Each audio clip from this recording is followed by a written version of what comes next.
Hi అండి అందరికీ. So ఈరోజైతే మనం క్యాలీఫ్లవర్ పకోడీ అయితే చేసుకుందాం.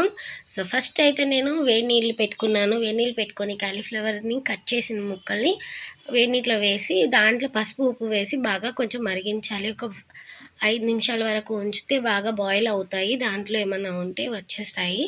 సో మనమైతే బాయిల్ చేసుకున్నవి వేరే దాంట్లోకి స్ట్రెయిన్ చేసుకొని అయితే తీసుకున్నాను ఫస్ట్ బౌల్లోకి. సో తీసుకున్న తర్వాత మనం కార్న్ఫ్లవర్ ఒక 2 స్పూన్స్, మైదా ఒక 2 స్పూన్స్, శనగపిండి ఒక 2 స్పూన్స్ వేసుకోవాలి. బియ్యం పిండి కూడా వేసుకోవాలండి. అది కూడా నేను 2 స్పూన్స్ అయితే వేసుకున్నాను.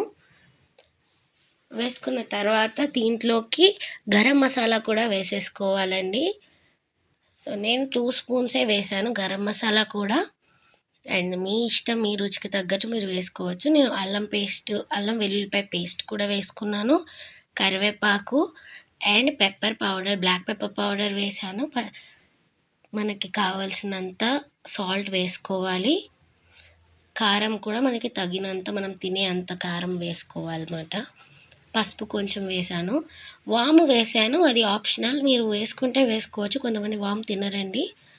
సో వాము అయితే వేసుకొని బాగా అయితే మిక్స్ చేసుకోవాలి. కరివేపాకు వేసేసి దీంట్లో వాటర్ వేయాల్సిన అవసరం ఉండదండి, దాంతోనే మిక్స్ అయిపోతుంది మొత్తం. వాటర్ మీకు ఒకవేళ టైట్గా ఉంటే వేసుకోవచ్చు. నేనైతే వాటర్ అసలు వేయలేదు. దీంట్లో ఉన్న వాటరే సరిపోయింది నాకు అన్నీ మిక్స్ చేసేటప్పటికి. చూడండి, ఫ్రై అయితే చేసేసుకుంటున్నాను. చూడండి, గోల్డెన్ బ్రౌన్ వచ్చే వరకు అయితే మనం ఫ్రై చేసుకొని అయితే తీసుకోవాలండి.